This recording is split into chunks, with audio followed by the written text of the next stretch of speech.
Hi వివాస్, నేను Cholleti Srinivas. Welcome to Vihari eco traveller channel. నేను ఇప్పుడు మీకు పరిచయం చేయబోతున్నటువంటి ఒక పర్యాటక ప్రాంతం కొత్తకొండ. అది వరంగల్ అర్బన్ జిల్లా భీమదేవరపల్లి మండలంలో ఉంటుంది. ముల్కనూరు గ్రామం నుంచి అక్కన్నపేట వైపుగా 8 కిలోమీటర్లు మనం ప్రయాణిస్తే మనం కొత్తకొండ గ్రామానికి చేరుకోవచ్చు. అదిగో ఈ వీడియోలో చూస్తున్నటువంటి ప్రాంతమే కొత్తకొండ. ఇప్పుడు మీరు చూస్తున్నటువంటి రమణీయమైన దృశ్యాలు కొత్తకొండ ఫోర్ట్ హిల్ పైన, అనగా 1500 ఫీట్ల ఎత్తులో నుంచి మేము తీసిన దృశ్యాలు ఇవి. ఆ కనపడుతున్న కొండ శిఖరాలు 23 ఉంటాయి. ఇవి గట్ల నరసింగాపూర్ గ్రామం వరకు విస్తరించి ఉన్నాయి. తర్వాత హుస్నాబాద్ వైపు కొనసాగుతాయి. ఇవి కొత్తకొండ ఫోర్ట్ హిల్కు ఉత్తర వైపున ఉన్నాయి. ఇక మనం కాస్త కుడివైపు తిరిగి చూస్తే మనకు కనపడే దృశ్యాలు పచ్చటి పొలాల మధ్యలో ఉన్న ఈ కొండ శిఖరాలు కనపడతాయి. ఇప్పుడు మనకు కనపడుతున్న దృశ్యము కొత్తకొండ కోటకు తూర్పు వైపున ఉన్న ప్రాంతం ఇది. ఇక్కడ మీరు చూడొచ్చు, కొత్తకొండ వీరభద్రస్వామి యొక్క దేవస్థానం ఉన్న ప్రాంతం మనకు కనపడుతుంది. కాస్త కుడివైపు తిరిగితే మనకు కనపడే ప్రాంతము నారాయణగిరికి సంబంధించిన ప్రాంతం ఇది. ఈ మంచు మాటున మనకు పచ్చటి పొలాలు మరియు కొండలు అస్పష్టంగా అవపడుతున్నాయి. చూడవచ్చు మీరు. ఈ కొండపై నుంచి మేము చుట్టూ తీసిన దృశ్యాలు ఇవి. ఇంకాస్త కుడివైపు తిరిగితే మళ్ళీ మనకు కనపడే ప్రాంతము అది కొండకు నైరుతి దిశలో ఉన్న ప్రాంతం. ఇప్పుడు మీరు చూస్తున్న ప్రాంతం కొండకు పడమర దిశలో ఉంటుంది.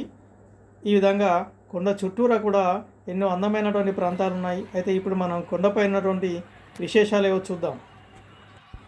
ఈ కొండపై ఉన్నటువంటి ప్రాంతాలను సందర్శించడానికి నేను మరియు డిస్కవరీ మ్యాన్ రెడ్డి రత్నాకర్ రెడ్డి గారు, తర్వాత నా మిత్రులు అంతా కలిసి మేము ఈ కొండపైకి ప్రయాణమయ్యాం.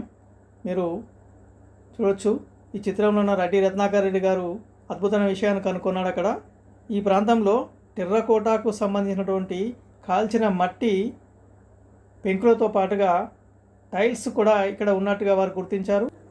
కొత్తకొండ వీరభద్రస్వామి దేవాలయానికి వెనక వైపు నుంచి మనము గుట్ట దగ్గర చేరుకోవాల్సి ఉంటుంది. కాస్త ముందుకు వెళ్తే మనకు ఈ కొండకు వెళ్ళే మార్గం కనపడుతుంది. అదిగో చూస్తున్నారు మీరు, కొంతమంది భక్తులు కొండ పైన ఉన్నటువంటి శివుని దర్శించుకోవడానికి ప్రయాణమయ్యారు.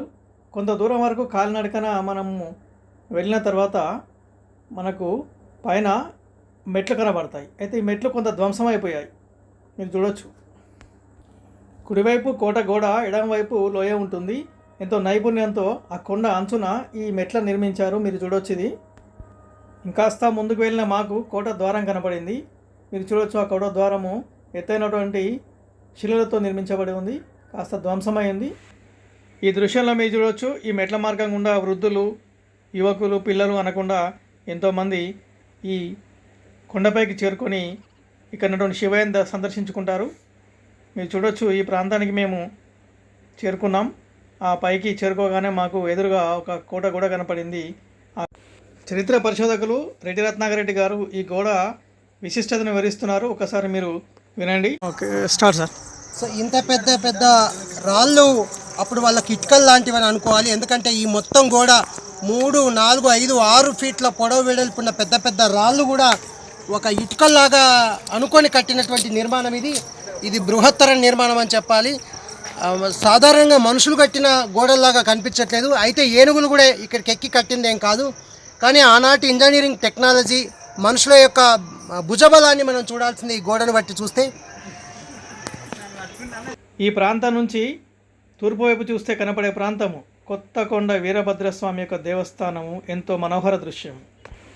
అక్కడ నుంచి ముందు కదిలిన మాకు అక్కడ ఒక ధ్వంసమైన కట్టడం కనపడింది. దీనిని దేవాలయంగా కొంతమంది చెప్తారు, అయితే కొంతమంది దీనిని మరో ద్వారంగా చెప్తారు. ఇంకాస్త ముందుకు వెళ్తే మాకు కొండపై ఒక కొండ కనపడింది. మీరు చూడొచ్చు, ఇది చాలా గమ్మత్తైన విషయం. ఈ ప్రాంతం చాలా విశాలంగా ఉంటుంది. ఈ ప్రాంతంలో మేము చుట్టూ చూస్తే కొన్ని రాతి పునాదులు కనపడ్డాయి. దాన్ని బట్టి చెప్పొచ్చు ఇక్కడ పూర్వకాలము చాలా గృహాలు ఉండేవని.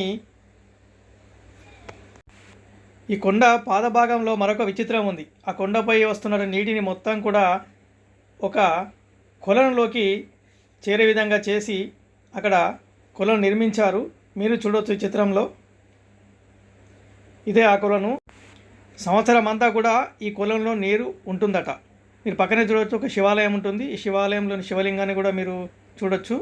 ఆ శివాలయం ముందు ఉన్నటువంటి మా వెనక వైపు ఉన్న భాగము చాలా విశాలంగా ఉంటుంది. ఇది దాదాపు 300 ఫీట్ల పొడవు మరియు 100 ఫీట్ల వెడల్పున్నటువంటి పరుపు బండ ఇది. ఈ పరుపు బండ పైనటువంటి పునాదులను మీరు గమనించవచ్చు. అనేకమైనటువంటి గృహాలు ఉన్నట్లుగా ఇక్కడ ఇవి సాక్ష్యంగా చూపిస్తున్నాయి. మనకు కుడివైపు తిరిగి చూస్తే మనకు ఒక అదే సవతుల బావులుగా చెప్పేటువంటి ఒక కొలను మీరు చూడవచ్చు. ఈ కొండ ప్రాంతం నుంచి వచ్చినటువంటి నీరును ఒక కొలంలోకి వెళ్ళేట్టుగా చేశారు. ఆ కొలను చివరన గోడ కట్టడం జరిగింది. అలాగే ఆ కొలను మధ్యలో కూడా ఒక 5 ఫీట్ల వెడల్పున గోడను కట్టి 2 కొలనులుగా మార్చారు. ఇక్కడ ఇప్పుడు నీరు లేనప్పటికీ వర్షాకాలంలో దీని నిండా నీరు ఉంటుందని చెప్తారు. ఇంకాస్త పైకి వెళ్ళిన మాకు అక్కడ కూడా కొన్ని నివాస గృహాల యొక్క పునాదులు అవపడ్డాయి. మరి ఇంకా ముందుకు వెళ్తే మాకు ఒక కొలను కనపడింది. దీన్ని కలవల కొలను అంటారు. ఇది దాదాపు 200 ఫీట్ల పొడవు, 50 ఫీట్ల వెడల్పుతో ఉంది. ఈ కోనేరు పడమట వైపు వాలుగా ఉంటుంది. అయితే ఈ పడమర వైపున ఒక ఆనకట్ట నిర్మించారు. అది ఎంతో పటిష్టంగా ఉంది. దానికి వాడిన పదార్థాలు ఏమిటో ఇంతవరకు కూడా ఎవరు చెప్పలేకపోయారు. మీరు కూడా చూడొచ్చు ఎంత సుందరంగా ఉందో ఆ కొలను. దీనిలో సంవత్సరం అంతా నీరుంటుంది. మాకు ఈ ప్రాంతంలో మట్టి కుండ పెంకులు మరియు టైల్స్ దొరికాయి. దాని గురించి రత్నాకర్ రెడ్డి గారు వివరిస్తున్నారు. మట్టి పెంకులు గుట్ట దిగువన గుట్ట పైన కూడా మనకు చాలా చోట్ల ఇట్లాంటి వీటికి మృణ్మయ పాత్రల అంచులు కూడా మనకి సమాంతరంగా కనిపిస్తున్నాయి. ఇప్పుడు మీరు చూస్తున్నటువంటి ప్రాంతము ఈ కొండకు పడమర వైపు ఉన్నటువంటి కోట గోడ. ఇది ప్రధాన గోడ. ఈ కోట గోడ వెడల్పు సుమారు 9 ఫీట్లు ఉంటుంది. మీరు చూడొచ్చు ఎంత పటిష్టంగా ఈ గోడ నిర్మించారో. రత్నాకర్ రెడ్డి గారి యొక్క వివరణ వినండి. స్టార్ట్స్.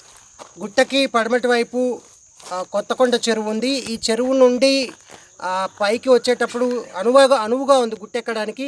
శత్రువులు సులభంగా ఈ కోటను వశపరుచుకునే అవకాశం ఉంది. కాబట్టి ఇక్కడ ఒక శత్రు దుర్భేద్యంగా ఉండడం కోసం ఒక బుర్జు, తర్వాత ఇక్కడ ఒక ఫిరంగి కూడా అమర్చే అవకాశం ఉంది. అయితే ఇక్కడ మంచి వ్యూ పాయింట్ కూడా ఇక్కడ మనకి గుట్టలు కూడా కనిపిస్తున్నాయి. ప్రకృతి రమణీయతకి ఒక అద్భుతమైన నీటి వనరుకి ఇక్కడ నుంచి చూడడానికి ఒక గొప్ప వాతావరణం ఇది. మీరు చూస్తున్న దృశ్యంలోని ఒక బండ టోపీ ఆకారంలో ఉండి కింద కాస్త స్థలం ఉంటుంది. దీని కింద దాదాపు 10 మంది వరకు నిద్రించవచ్చు.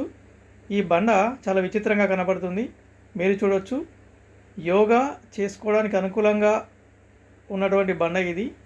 ధ్యాన ముద్రలో కూర్చునే అవకాశం ఉంటుంది. ఇది కూడా తాబేలు ఆకారంలో ఒక బండ కనపడుతుంది మనకు. ఇంకాస్త ముందుకు చూస్తే రాజు యొక్క ఆస్థానంగా చెప్పుకునే ప్రాంతం చుట్టూ ఉన్నటువంటి కోట కూడా ఇది. పైనుంచి కనపడేటువంటి దృశ్యం ఇది. ఈ ప్రాంతం చుట్టూ కూడా ఒక పటిష్టమైన గోడ ఉంటుంది. మీరు చూడవచ్చు అది ధ్వంసమై ఉంది. కాస్త ఈ ప్రాంతం నుంచి మనం ముందుకు సాగితే ఒక లోయ వస్తుంది. ఆ లోయలో నుంచి మనం ప్రయాణించి పైకి చేరుకోవాల్సి ఉంటుంది. పైకి చేరుకున్నప్పుడు కనపడే దృశ్యాలు ఇవి. ఇక్కడ కూడా రాజు రాణి నివాసాలుగా చెప్పబడే ప్రాంతాలు ఉన్నాయి.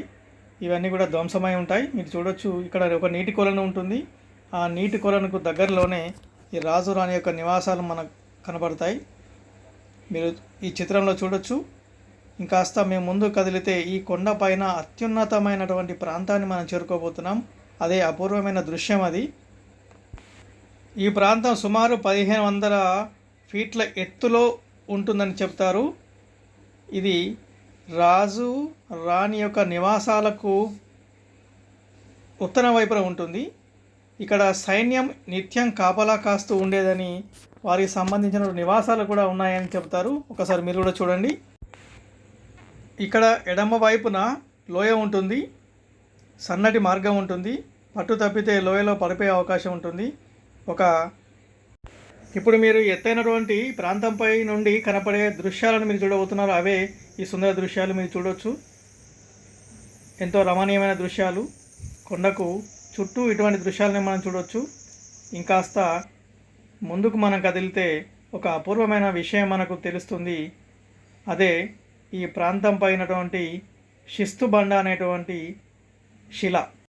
ఇక్కడికి చేరుకోగానే మిత్రులు తమ యొక్క సంతోషాన్ని ఎలా వ్యక్తపరుస్తున్నారో మీరు చూడవచ్చు. ఎంతో అందమైన ప్రాంతం మరియు సాయంకాలం పూట ఎంతో చల్లగా ఉంది. చుట్టూ కొండలు, ఎంతో అద్భుతమైన దృశ్యం కనపడుతుంది. వారు ఇక్కడ ఉన్నటువంటి వాతావరణాన్ని ఎంతో ఆస్వాదించారు. ఇక్కడ కొన్ని చిత్రాలను కూడా తీసుకున్నారు. ఆ తర్వాత మీరు ఒక దృశ్యాన్ని చూస్తారు, అదే శిస్తు బండ. ఈ శిస్తు బండ ఇక్కడ అపూర్వమైన విషయంగా చెప్పొచ్చు. ఇక్కడ వచ్చినటువంటి ప్రతి ఒక్కరు కూడా ఇక్కడికి చేరుకొని ఈ శిస్తు బండను దర్శించుకుంటారు. ఇక్కడ తమ యొక్క చిత్రాలను తీసుకుంటారు. ఎంతో మనోహరంగా సహజ సిద్ధంగా ఏర్పడేటువంటి ఈ శిస్తు బండను మీరు గమనించండి. ఇది ఒక అపూర్వ దృశ్యంగా ఇక్కడ వారు చెప్తారు. రత్నాకర్ రెడ్డి గారు చాలా ప్రమాదకరమైనటువంటి ఆ ప్రాంతంలో కూర్చొని తన ఫోటో తీసుకున్నారు. చూడొచ్చు మిత్రులు, ఈ ఫోటోలు తీసుకొని చాలా సంతోషించారు. శిఖరం పైన ఉన్నాం. ఆ అపూర్వమైనటువంటి ఆ శిల గురించి రత్నాకర్ రెడ్డి గారు అయితే ఇక్కడ మనకి వివరిస్తున్నారు. ఈ గుట్ట అంచుకి ఎడ్జు కూడా ఒక లైన్ కూడా కనిపిస్తుంది. మనం అది కూడా చూద్దాం. ఓకే స్టార్ట్ అయింది. సో ఈ శిస్తు బండ దిగువన ఒక లైన్ కూడా, బార్డర్ లైన్ ఒకటి చెక్కాడు. ఇది నిజంగా ఇది ఏమంటామంటే ఇంకా అది ఇంకేం చెప్పలేను. అంత భయంకరంగా ఉన్నటువంటి ఆ హైట్ మీద ఇట్లా చెక్కడం నాట్య జోక్ ఇది. రైట్ ఆపుకోండి సార్. ఇది ఆ ప్రాంతంలో చుట్టూ చూసిన మాకు మరికొన్ని శిథిల నిర్మాణాలు కనపడ్డాయి. అక్కడి నుంచి చూస్తే కనపడుతున్న దృశ్యం చూడండి. అది కొత్తకొండకు తలమానికంగా ఉన్న ప్రాంతం అది. ఇక్కడ కొన్ని నివాస ప్రాంతాల్లో కనపడ్డాయి. ఇవన్నీ కూడా శిథిలాలైనాయి. ప్రాంతానికి ఎదురుగా ఉన్న కొండ శిఖరంపై నుంచి చూసిన దృశ్యం ఇది. మీరు చూడొచ్చు, ఆ కొండ శిఖరం నుంచి కొత్తకొండ కోటపై ఉన్న భాగాలని కూడా ఎంత అద్భుతంగా కనపడుతున్నాయో. అటువైపు మీరు చూస్తున్నట్టు కొండలు దేవునూరు గుట్టలు. ఇవి ఎంతో దూరంలో ఉన్నటువంటి దేవునూరు గుట్టలు చాలా స్పష్టంగా కనపడుతున్నాయి. ఆ పక్కనే మీరు చూడొచ్చు కొత్తకొండ వీరభద్రస్వామి దేవాలయాన్ని. తర్వాత మనకు కనపడేవి నారాయణగిరి గుట్టలు. ఇంకా ముందుకు వెళ్తే ఈ కొత్తకొండ గుట్టకు ఒక తలలాగా కనపడే, తలమానికంగా కనపడే భాగం అది. ఇది ఈ కొండకు ఒక అద్భుతమైన అందాన్ని ఇస్తుంది. ఇక ఇటువైపు కనపడే భాగమే అది కొండకు నైరుతి దిశలో ఉన్న ప్రాంతం. ఇలా ఈ కొండను సందర్శించిన మాకు ఎన్నో అందమైన రమణీయమైన దృశ్యాలు కనుల విందు చేశాయి. అంతేకాకుండా ఎన్నో రాజులకు సంబంధించిన అద్భుతమైన ప్రాంతాలను మేము తిలకించాము. ఇక్కడ ముఖ్యంగా చెప్పుకోవాల్సింది ఈ శిస్తు బండ. ఇక్కడటువంటి రాజుల యొక్క ఆవాసాలు, సైనిక స్థావరాలు, ఇవన్నీ చూసిన మాకు ఈ ప్రాంతాన్ని విడిచి రావాలనిపించలేదు. మీరు కూడా ఈ ప్రాంతాన్ని సందర్శించి ఇక్కడి విశేషాలను చూస్తారని ఆశిస్తున్నాను. ఈ పర్యటనలో పాల్పంచుకున్న మా మిత్రులకు, ముఖ్యంగా రత్నాకర్ రెడ్డి గారికి చాలా కృతజ్ఞతలు. ఈ వీడియో మీకు నచ్చినట్లయితే లైక్ చేయండి, కామెంట్ చేయండి, షేర్ చేయండి మరియు సబ్స్క్రైబ్ చేయండి. మీ అందరికీ నా యొక్క ధన్యవాదాలు.